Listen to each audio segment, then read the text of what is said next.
ഒന്നാം പാരമ്പര്യം പറയുന്നത് നമ്മുടെ പൊതുനന്മയാണ് ആദ്യത്തെ ലക്ഷ്യം. എയുടെ ഐക്യത്തെ ആശ്രയിച്ചാണ് വ്യക്തിപരമായ മോചനം. നമ്മുടെ സമൂഹത്തിനുള്ള ഏറ്റവും പ്രിയപ്പെട്ട ഗുണമാണ് എയുടെ ഐക്യം. നമ്മുടെ ജീവിതങ്ങളും ഇനി വരാനുള്ളവരുടെ ജീവിതങ്ങളും നേരിട്ട് ഇതിനെ ആശ്രയിച്ചിരിക്കുന്നു. നമ്മൾ ഐക്യത്തോടെ നിൽക്കുന്നു, അല്ലെങ്കിൽ എയെ ഇല്ലാതാവുന്നു. ഐക്യമില്ലെങ്കിൽ എയുടെ ഹൃദയസ്പന്ദനം നിലയ്ക്കുന്നു. നമ്മുടെ ലോകത്തിലെ ധമനികൾ ജീവദായകമായ ദൈവകൃപ കൂടുതലായി വഹിക്കുകയില്ല. നമുക്കുള്ള ദൈവത്തിൻ്റെ സമ്മാനം അലക്ഷ്യമായി ചെലവഴിക്കപ്പെടും. തങ്ങളുടെ തട്ടകത്തിൽ മടങ്ങിയെത്തിയിട്ട് മദ്യപാനികൾ നമ്മെ ശകാരിച്ചുകൊണ്ട് പറയും, എന്തൊരു മഹത്തായ കാര്യമായേനെ. ചിലർ ആകാംക്ഷയോടെ ചോദിച്ചേക്കാം, എയിൽ വ്യക്തിക്ക് അധികം പ്രാധാന്യമില്ലെന്നാണോ ഇത് അർത്ഥമാക്കുന്നത്? അയാൾ തൻ്റെ സംഘത്താൽ ഭരിക്കപ്പെടുകയും അതിനെ വിഴുങ്ങപ്പെടുകയും ചെയ്യുമോ? തീർച്ചയായും ഈ ചോദ്യത്തിന് വളരെ ഉച്ചത്തിൽ ഇല്ല എന്ന് നമ്മൾക്ക് ഉത്തരം പറഞ്ഞേക്കാം. വ്യക്തിഗത അംഗങ്ങൾക്ക് ആത്മാർത്ഥമായ സംരക്ഷണം വാരിക്കോരി നൽകുന്ന മറ്റൊരു കൂട്ടായ്മ ഈ ഭൂമിയിലുണ്ടെന്ന് ഞങ്ങൾ വിശ്വസിക്കുന്നില്ല. താൻ ആഗ്രഹിക്കുന്നത് പോലെ പ്രവർത്തിക്കുന്നതിനും സംസാരിക്കുന്നതിനും ചിന്തിക്കുന്നതിനുമുള്ള വ്യക്തിയുടെ അവകാശത്തെ കൂടുതൽ അസൂയയോടെ സംരക്ഷിക്കുന്ന മറ്റൊരു പ്രസ്ഥാനവും തീർച്ചയായുമില്ല. എന്തെങ്കിലും ചെയ്യുന്നതിന് മറ്റൊരാളെ നിർബന്ധിക്കുവാൻ ഒരു എയ്ക്കും കഴിയില്ല. ആരെയും ശിക്ഷിക്കുവാനോ പുറത്താക്കുവാനോ കഴിയില്ല. രോഗശമനത്തിലേക്കുള്ള നമ്മുടെ 12 പടികളും നിർദ്ദേശങ്ങളാണ്. എയുടെ ഐക്യം ഉറപ്പാക്കുന്ന 12 പരിപാടികളും ഒരൊറ്റ അരുത് പോലുമില്ല. അവർ ആവർത്തിച്ച് പറയുന്നത് നമ്മൾ ചെയ്യേണ്ടത് എന്നാണ്. പക്ഷേ നിങ്ങൾ തീർച്ചയായും ചെയ്യണം എന്ന് ഒരിക്കലും പറയുന്നില്ല.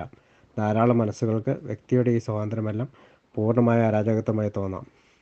ആദ്യമായി എയെ തന്നെ നോക്കുന്ന എല്ലാ നവാഗതർക്കും, എല്ലാ സുഹൃത്തുക്കൾക്കും അതിയായ സന്ദേഹങ്ങളുണ്ടാകുന്നു. അവർ കാണുന്നത് ഈ സ്വാതന്ത്ര്യത്തെ എന്തും ചെയ്യാനുള്ള അനുവാദമായിട്ടാണെങ്കിലും പിന്നീട് എയ്ക്ക് തടയാനാവാത്ത പ്രവൃത്തിയുടെയും ഉദ്ദേശത്തിൻ്റെയും ശക്തിയുണ്ടെന്ന് തിരിച്ചറിയുന്നു. അവർ ചോദിക്കുന്നു, അരാജകത്വവാദികളുടെ ഉത്തരം ഒരു കൂട്ടത്തിലേക്ക് എങ്ങനെ പ്രവർത്തിക്കാൻ കഴിയുന്നു? അവരുടെ പൊതുവായ ക്ഷേമത്തെ ആദ്യം വയ്ക്കുന്നതിന് അവർക്കെങ്ങനെ അസാധ്യമാവുന്നു? എന്താകും ദൈവമേ ഇവരെ ഒരുമിച്ച് നിർത്തുന്നത്? വളരെ സൂക്ഷ്മമായി നിരീക്ഷിക്കുന്നവർക്ക് വിചിത്രമായ വിരോധാഭാസത്തിന് താക്കോൽ ഉടൻ ലഭിക്കും. എയിലെ അംഗത്തിന് മോചനത്തിൻ്റെ തത്വങ്ങളനുസരിച്ച് പെരുമാറേണ്ടി വരും.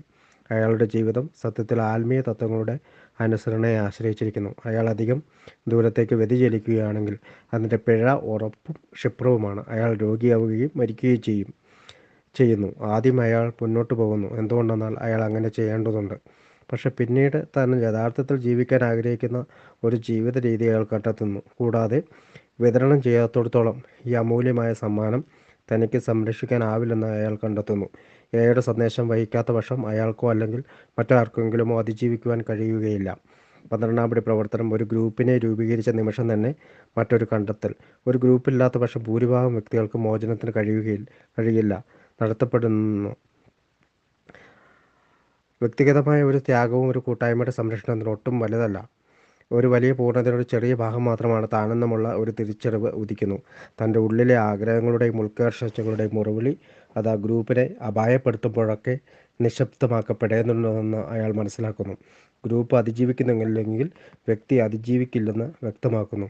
അതുകൊണ്ട് തുടക്കത്തിൽ എങ്ങനെ ഗ്രൂപ്പുകളായി നന്നായി ജീവിക്കാനും ഒന്നിച്ച് പ്രവർത്തിക്കാനും കഴിയുന്നു എന്നത് പ്രധാന ചോദ്യമായി മാറുന്നു. നമ്മുടെ ലോകത്തിലെ വ്യക്തിത്വങ്ങൾ മുഴുവൻ ആൾക്കാരെയും നശിപ്പിക്കുന്നത് നമ്മൾ കണ്ടു. പണത്തിനും അധികാരത്തിനും അഭിമാനത്തിനും വേണ്ടിയുള്ള സമരങ്ങൾ മുമ്പെങ്ങുമില്ലാത്ത വിധം മനുഷ്യരാശിയെ വലിച്ചു കീറിക്കൊണ്ടിരിക്കുന്നു. സമാധാനത്തിനും സ്വരച്ചേർച്ചയ്ക്കും വേണ്ടിയുള്ള അന്വേഷണത്തിൽ ശക്തരായ ആൾക്കാർ പോലും പ്രതിസന്ധിയിലാകുമ്പോൾ മദ്യപാനികളുടെ അസ്ഥിരപ്രകൃതരായ ഈ സംഘത്തിന് എന്ത് സംഭവിച്ചുകൂടാ? വ്യക്തിപരമായ മോചനത്തിനു വേണ്ടി നമ്മൾ ഒരിക്കൽ പ്രാർത്ഥിക്കുകയും ശ്രമിക്കുകയും ചെയ്തതുപോലെ താല്പര്യത്തോടെ എയുടെ തന്നെ അതിജീവനത്തിലുള്ള തത്വങ്ങൾ നമ്മൾ അന്വേഷിച്ചു തുടങ്ങി. അനുഭവങ്ങളുടെ തീച്ചുളയിൽ വെച്ചാണ് നമ്മുടെ സമൂഹത്തിൻ്റെ ഘടന വാർത്തെടുത്തത്. ശാന്തസമുദ്രത്തിൽ വിമാനം തകർന്നപ്പോൾ എഡി റീക്കൻബേക്കറുടെയും അദ്ദേഹത്തിൻ്റെ ധീരനായ കോട്ടാളിയുടെയും കഥ എണ്ണമറ്റ തവണ ധാരാളം പട്ടണങ്ങളിലും ചെറു ഗ്രാമങ്ങളിലും നമ്മൾ അവതരിപ്പിച്ചു. നമ്മെപ്പോലെ മരണത്തിൽ നിന്നും രക്ഷിക്കപ്പെട്ടതായി അവർ പൊടുന്നതിനെ കണ്ടെത്തി. പക്ഷേ ഇപ്പോഴും അപകടകാരിയായ സമുദ്രത്തിൽ പൊന്തിക്കിടക്കുന്നു. തങ്ങളുടെ പൊതുവായ ക്ഷേമമാണ് അത് എത്ര നന്നായാണ് അവർ കണ്ടെത്തിയത്. വെള്ളത്തിനോ റൊട്ടിക്കോ വേണ്ടി ആരും സ്വാർത്ഥരാകരുത്. ഓരോരുത്തരും മറ്റുള്ളവരെ പരിഗണിക്കേണ്ടത് ആവശ്യമാണ്.